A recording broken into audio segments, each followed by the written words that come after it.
Morning and welcome, everyone. Thank you for making time for this. This is our bi-weekly Eastside Wrap meeting where we're going to discuss the impact of homelessness on the East Side. I'm Landon Rank with SP Act, and this is a partnership with the City of Santa Barbara. We have a broader South County coalition working with the cities of Carpinteria and Goleta as well to try to address homelessness. And so this is just kind of one segment of that. So we do meet every 2 weeks. So our next meeting, if I can find the share screen button, next meeting will be on the 17th, followed by May 1st. So glad you're here. For those of you who can't join us during the meeting time, we do record these meetings and share them on YouTube for posterity. A few short updates today. One is this was something that Carrie shared last week or last time we met as a group, but just a reminder that the contract with Mercy House was the interim contract, and so now the City of Santa Barbara has opened up the request for proposals for continuing services in a more longer term contract at the Casa Cacique shelter. And so they just opened that up, I think, a week and a half ago now. So we will see kind of where that all lands. And then the other thing, Landon, how yeah, long go is ahead. that open for? I think it's due the end of April. Yeah, April 21st. So I don't know when the final decision will be made, but I imagine sometime in May.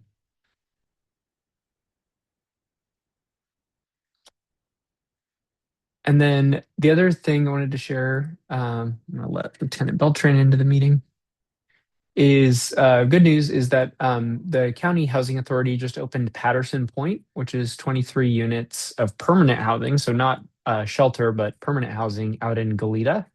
And some of these units are actually specifically dedicated for people with mental health diagnoses, behavioral health diagnoses. And so we've actually seen a couple of kind of downtown regulars that have gotten housed there, which is great. So just every little bit of housing and shelter helps. Um, Carrie also shared too about some of the increased beds over available at Casa Cacique with Mercy House. And so, Megan, when we get to you, maybe you can just share about that and how things are going. Hey everyone. So we did up our capacity to 80. I was able to meet with Sal from CityNet yesterday, and I believe he shared what we discussed. So we now are sending a couple different emails, one to the direct partners that have beds here, and then one directly to CityNet so that they could bring people in from downtown Santa Barbara, State Street mainly. Um, I think that we're getting a good grip on it, and hopefully the partnership flourishes and we can get these beds filled sooner than later. They are going to be starting construction this month, I believe, as well. It looks like we're about to get the lockers moved into a better location so that we can start making sure prohibited items aren't on site. Other than that, I feel like it's going to be a busy month with a lot of the construction, and that's pretty much all the updates I have. What is the construction for? They're going to be doing, sounds like some new toilets, some flooring, I believe weatherization. They're at some point going to do something with the parking lot too. So it seems like the city's going to be doing quite a bit to the building. It's great. Hmm. Yeah, great to see the property getting modernized. Yeah. All right. So thank you, Megan. Let's go ahead and open it up for community members if you have any questions or things you wanted to share.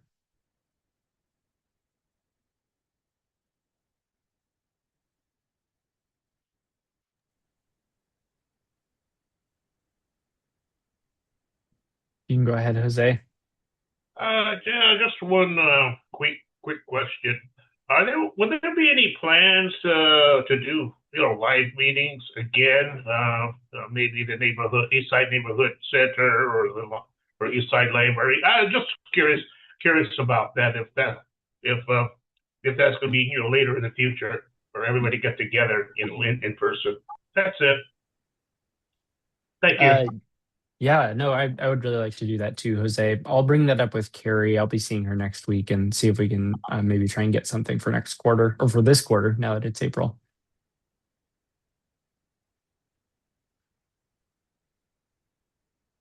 Others from the community. Hi, Landon. I just wanted to bring up something that was brought up by my team. This week was, I think it was the day before yesterday, National Walking Day. So we had quite a few people walking around getting their steps in. And they noted that just up from the roundabout, there's a lot of trash. And of course, when we see that, we, kind of hyperventilate. So, and it's been there for days. So I don't know if that's something Andrew and code enforcement gets involved in, but Is that like is that where like the northbound off ramp comes off Susie at Milpas? Is that what you're talking about? I think it's up towards, yeah, like where McDonald's is situated. Oh, further Yeah, up Milpas up yeah, there. yeah. Oh, okay. I haven't seen a large. We have so the whole Milpas corridor is cleaned every Friday of litter. They clean the 10 blocks, basically from Cacique all the way up. I believe it's to De La Guerra. So if it's on the roadside, do you know if it was on the roadside or is it like tucked away somewhere? Or I'm trying to I'm think. getting insight from I'm not sure. I mean, it's visible enough while they were out and about. So, Okay. Okay. Well, yeah, they would have cleaned it of litter today. That would be the regular day for the Milpas cleaning. But I can definitely drive down around the McDonald's area. We've had some issues across the street there with that new market that took over the Wells Fargo building. They were having a lot of their dumpster situation is a little bit exposed, and they're having some issues there with individuals kind of rummaging through and making a mess. So if it's coming from there, I could take a look and talk to them. We've been working with them about better securing their enclosure. But if it's something just roadside or something like that, I imagine it's gone or I can get the team on it. okay. The additional insight was in between Gutierrez Street and Montecito Street. There's like Okay. a ledge or something where it's just building up and Okay. it's an eyesore. So just wanted to bring Okay. it to your attention. Yeah, I'll take a look today. Thank you. Of course. Thanks, Susie. Um, I did get an email from Sebastian on the east side, and this is probably a question for Lieutenant Beltran. So Sebastian was sharing that he's seen an increase of individuals sitting or lying under the Milpas underpass, and he says and on Milpas Street. But he was wondering about the sit lie ordinance and how that's enforced, and I guess just how frequently that those underpasses are typically patrolled. As far as the frequency of the patrols, I mean, it's intermittent based on call for service volume throughout the day. So we'll try to get down there whenever we can. And then if I'm being completely honest, the sit lie ordinance, I would there's a few officers that are just on patrol that probably don't even know about that ordinance. So that's probably on me. I need to do a better job of like letting them know, filling them in on that. Obviously, our CAT officers and the officers that primarily deal with that sort of thing, that's secondhand to them. They know that stuff. But some of our patrol officers, I don't think that they're getting um, the information. Like, they know the laws, but some of the municipal codes that are very specific like that, they aren't super informed on. So I'll go around and make sure that everyone's aware of that. One, but two, I mean, we just like I said, the frequency is as we can. It's if we get called there, we'll show up. But if we're not specifically called there, the CAT officers will make their rounds. Patrol officers will just kind of come through as they can during their normal patrols. It's kind of a random kind of thing. And then I think just one other question that's maybe for all the service providers in the call and Lieutenant Beltran, is whether others have noticed an uptick in individuals like sitting and laying in that underpass area, or is it about the same as it's been? I mean, I think for us, that's kind of that whole area has always been kind of impacted. But I think, maybe since there's less people hanging out in front of the shelter, people have moved a little bit to that area. But I think through the time that I've been with Sedina over the past couple years, it kind of just like ebbs and flows, like because people just kind of move around.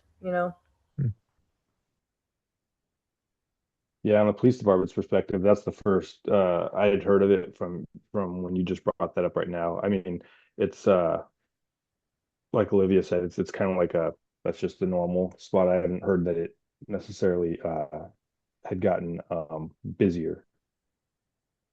Copy that. Thank you. I'll share this back with him.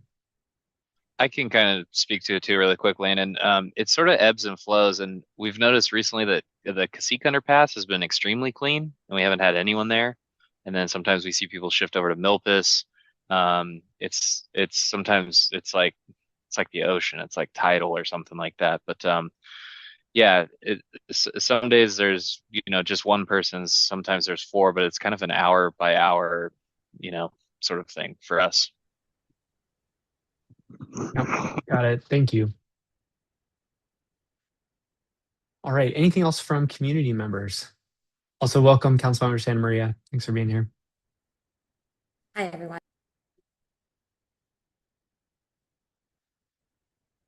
All right. Seeing none, we've already heard from Megan at Mercy House. So let's go to Olivia with CityNet.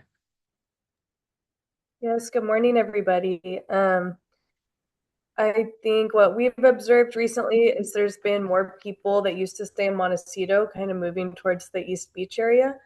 Our team has been going out there weekly to make contact, and it sounds like there are a few people that are interested in services and enrolling, so we're going to be following up with those people.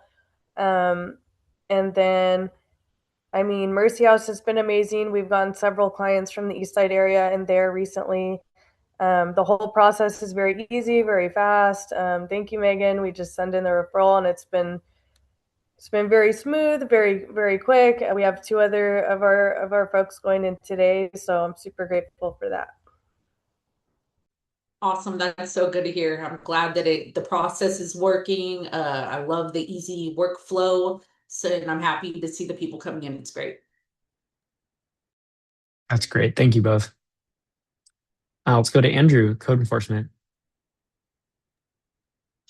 Thanks, Landon. A lot of our focus for the east side has still been the Yananali corridor and the underpasses as well. Still trying to conduct very regular cleanings in those areas and work with those individuals. Again, a lot of it comes down to, there's the ability to go in and out of the rescue mission for food and other various things like that kind of makes it an attractive area if they can't actually be a client of the rescue mission, but to at least utilize the resources. So we're trying to keep those areas under control as best we can. But otherwise, as far as the east side goes, we're still seeing a lot of illegal dumping that we're able to handle well with Marburg's assistance. And then we're just kind of with spring break and the nicer weather coming in, we're just the same as Olivia noted, just seeing some of the more activity down towards the beach and working to address those camps or what have you that kind of ends up on the beach or things like that because we have some trash issues as well. So I know they're dredging right now and using that pipe, but I know that contract is also coming to a close. So I think that dredge pipe is going to be removed sometime in the relatively near future. It's a U.S. Army Corps project, I found out. So it's federal. You never know how fast those wheels will turn. But hopefully if that pipe comes out, that would help us with a lot of the issues down there because it's kind of like a natural or not natural, but a privacy screen or prevents us from really being able to see what's going on the beach. So hopefully see some improvement going into summertime. Thanks, Andrew. All right, Lieutenant Beltran. Yeah, thanks. Pretty brief on my end. Kind of the same routines that we have is just kind of patrolling the same areas on the Lower East Side and beachfront. The team I know is they've assisted with some camp cleanups by the rescue mission quite a bit over the last couple of weeks. And then we've received several complaints, kind of just exactly what Andrew was talking about the beachfront and camps along there. And then most of these people are people that have already been warned um, about that. So what we have is I know Sergeant Sipes has made a plan with our CAT officers and also the overnight officers to basically go down there. And they typically show up after cat officers are gone for the day and then leave before cat officers arrive, and then the trash is left there from overnight. So they're gonna work with the overnight officers to go down there and kind of patrol the beach and try to do as best a job as they can to clear some people out and then offer resources if they can. But other than that, that's all I have. Right on. Thank you. Um, Not to put you on the spot, Councilmember San Maria, but just wanted to check if you had anything you were hoping to share from the city. Thank you, Landon. Hi, everyone. Yes, actually, very briefly, we don't have a date set yet, but as some of you already probably know, we have the oversized vehicle ordinance amendments that are coming down the pipeline. So we'll be getting a staff presentation on what those updates will be. We don't have a specific date for that yet. Um, but we have that coming up, and then the only other thing is the thing that I typically raise every call is the quarantine underpass is still has been a huge issue in the community. So I am still getting calls about illegal dumping, of course human waste, and just a lot of issues for the folks that are around there. um, so, we've had some of our city response, but as you all know, this is a recurring issue.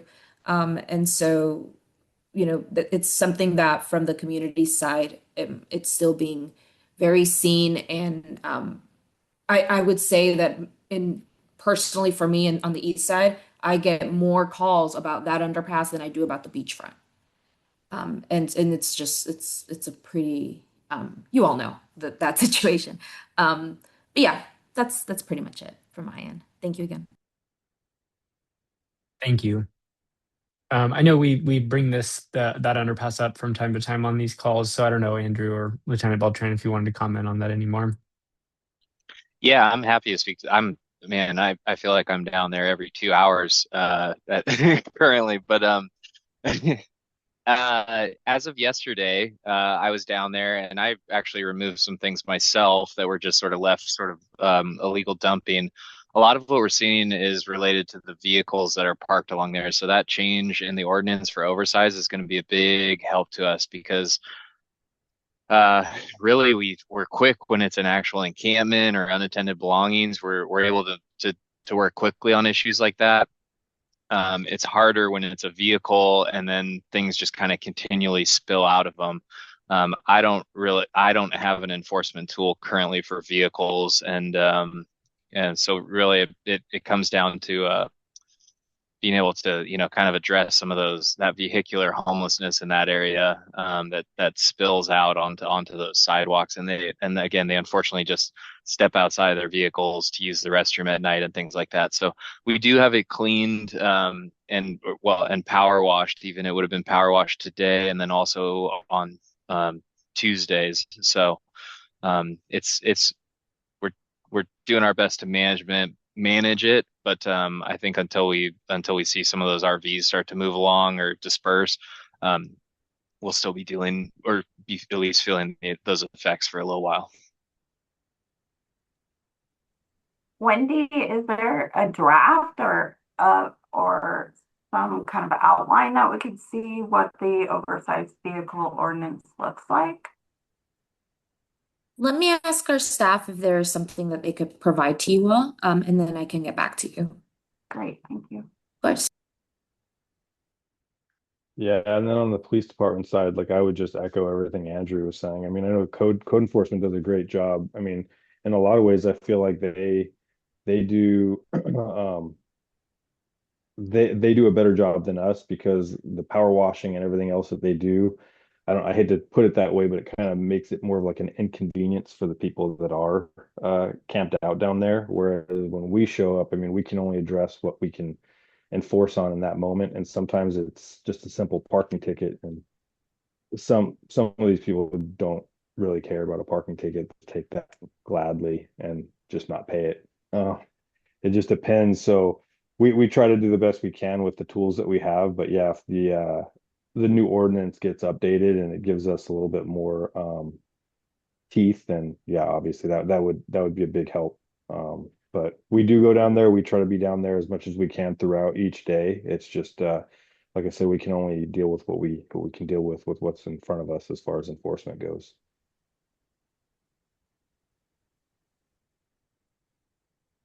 On a big picture level, I've mentioned this before on this call, but the county is conducting our county's first ever study of vehicular homelessness. We didn't do a point in time count this year, and instead the county's focusing really on that population just to try to better understand since it's grown so quickly in the last 4 or 5 years.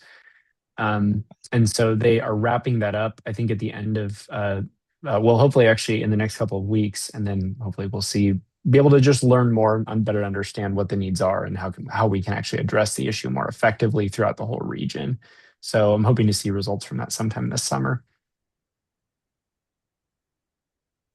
But it doesn't help in the immediacy, I know.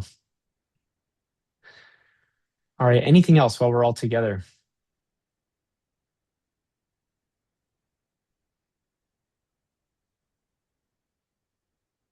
All right, I'm not seeing anything. So we'll go ahead and end the meeting for community members. For service providers, if you can stick around for just a minute, that'd be great. But thank you all. Have a great weekend. Thank you, everybody. Bye-bye.